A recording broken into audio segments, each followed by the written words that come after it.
Today on America's Test Kitchen, Bridget prepares stir-fried asparagus with shiitake mushrooms. Gadget guru Lisa reveals her favorite kitchen gadgets. And Julia cooks mahogany chicken thighs. Right here on America's Test Kitchen.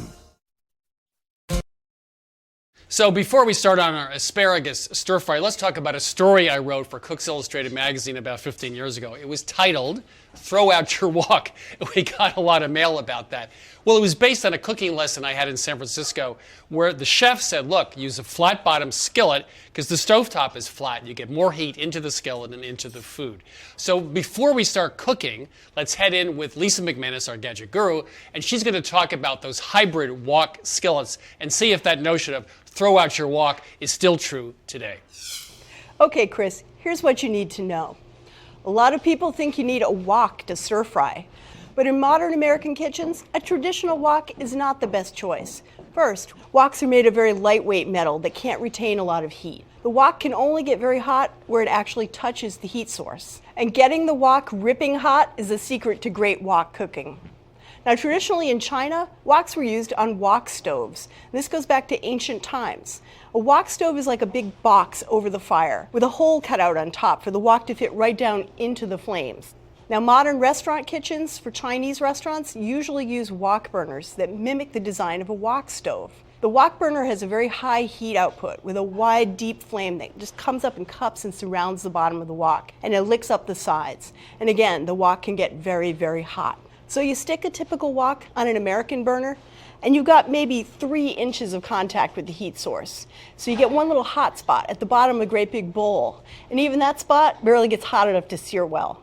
So the result, your food just steams in a big soggy pile. Now, we've tested wok pans, which are kind of a hybrid of wok and skillet. And they usually have a flat bottom and still the bowl-like sides like a wok. This is a little better. You get 6 or 7 inches of cooking surface. But again, only at that flat part where it's contacting the flat burner.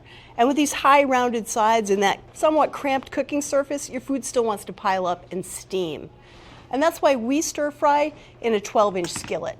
The 12 inches are measured from rim to rim, but a good 12-inch skillet will have a very wide cooking surface, up to 9.5 or 10 inches across. That gives you maximum contact with the burner. It also gives the food plenty of room to spread out and avoid steaming. So skip the wok. It might not be traditional, but a 12-inch skillet is our choice for stir fry.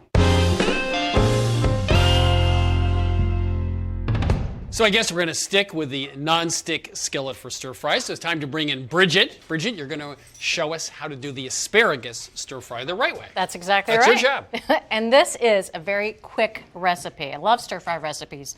They're usually very quick. So it's a good idea to always prep your vegetables and all your ingredients before you start cooking.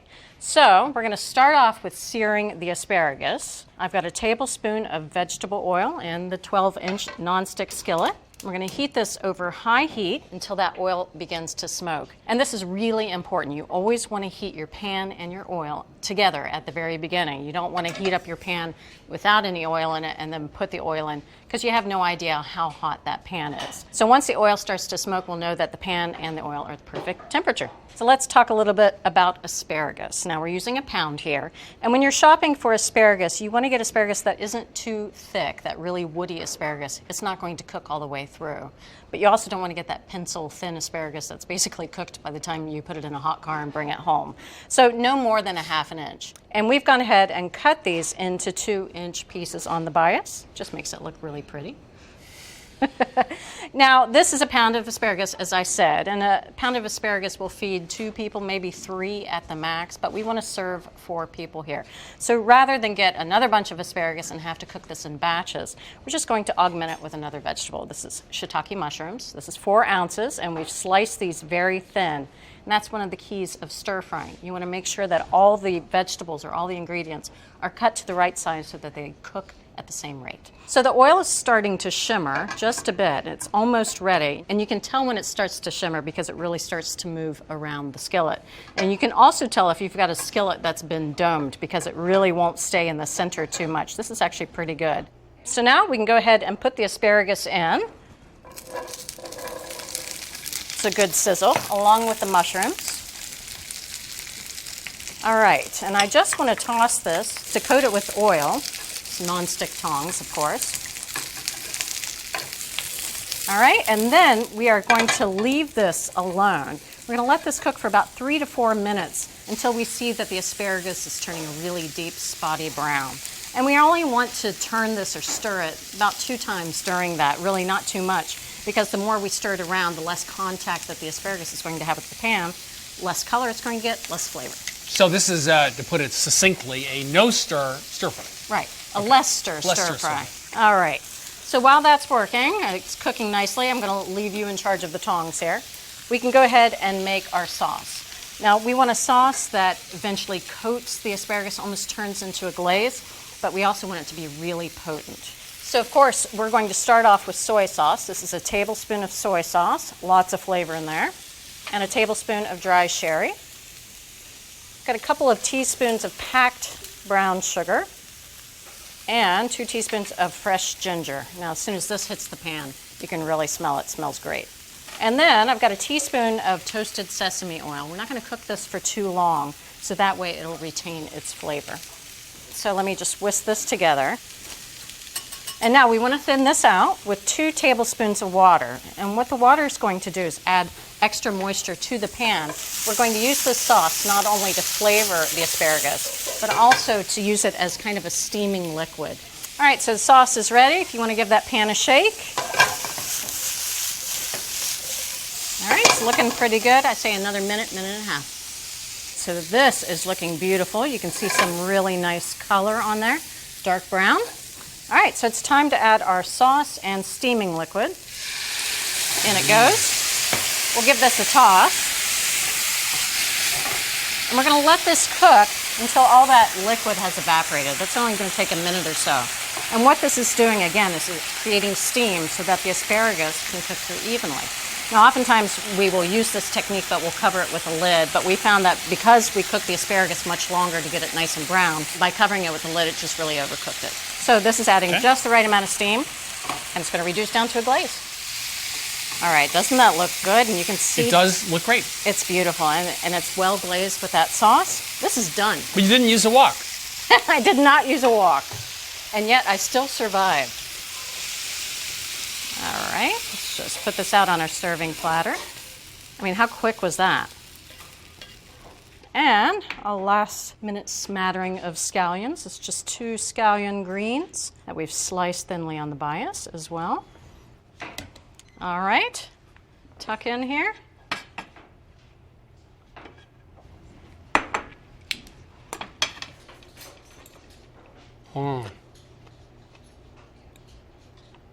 Perfectly cooked.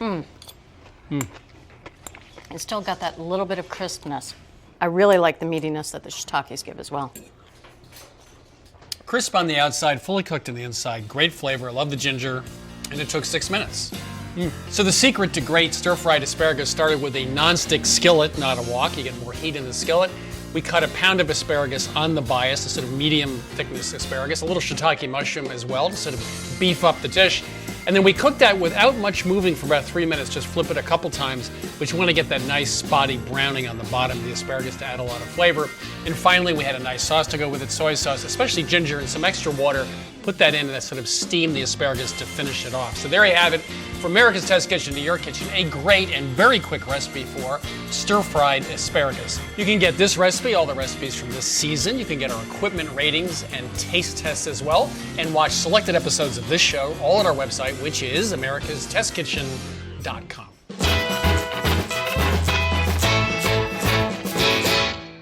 Today I've got 2 great products that are really useful for keeping things clean around the kitchen. Now first, cooking with a recipe on your iPad or Kindle or other tablet is so convenient. But it can also be a little stressful. You really don't want to destroy your device in the messy, splattery world of the kitchen. And that's why we tested a whole bunch of different devices to hold your tablet and to keep it clean and safe. There were stands, sleeves, or combinations of both. They were priced from $10 all the way up to $68. We set them up and we pounded pork chops flat right next to them to see if they'd rattle. We cooked a bunch of recipes with the stands holding our devices right at the stove. We even cut pieces of paper to the size of a tablet. We put them in the protective covers and we threw them in water. So what worked the best? The one that was the cheapest of all, just $10. This is called the Archon Portable Fold-Up Stand. It folds up to nothing. but it held our tablets rock steady.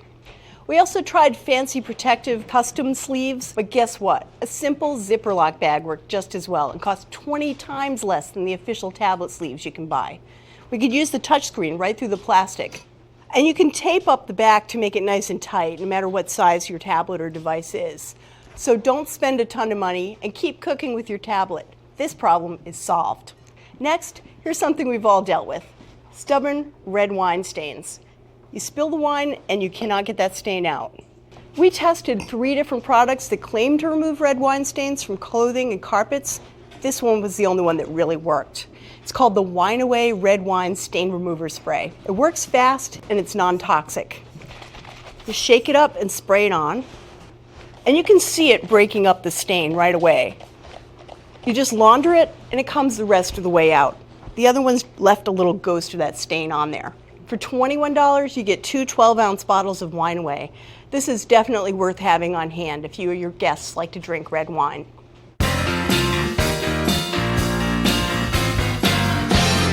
Well, in honor of the fact we're about to do a recipe called mahogany chicken thighs, I wrote a little poem. You did? Yes, I'd like you to listen while I read, and you can listen too.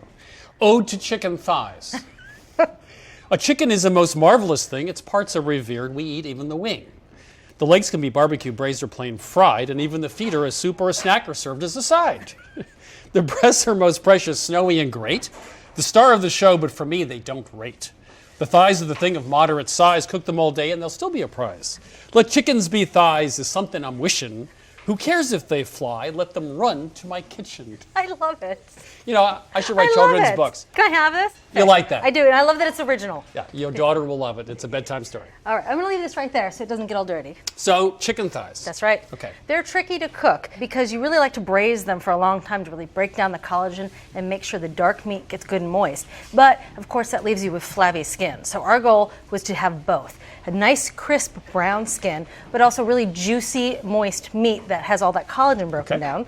And we borrowed our flavor profile from mahogany chicken wings that is soy-based because the soy will help color those chicken thighs and it has a nice flavor profile. Okay. So we're going to start by building the braising liquid. And we're going to use a skillet here instead of a Dutch oven because we like the wide open surface area to help reduce the sauce in the oven. And we're going to start with a cup of water. To this, we're going to add a cup of soy sauce and a little bit of sherry. This is a 1/4 cup of sherry. Some sugar, 2 tablespoons, which will really turn this into like a teriyaki-like flavor. And then this is interesting. This is 2 tablespoons of molasses, and this will add a nice sort of complex flavor to the braising liquid.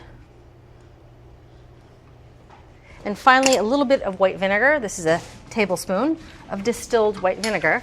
And here, I'm going to have you whisk that together to make sure that the molasses is nicely dissolved in there. That looks pretty good. So we're also going to add some garlic and some ginger to the braise, and I have 6 cloves here. We can really just smash them and throw them in the skillet. And using the broad side of the knife,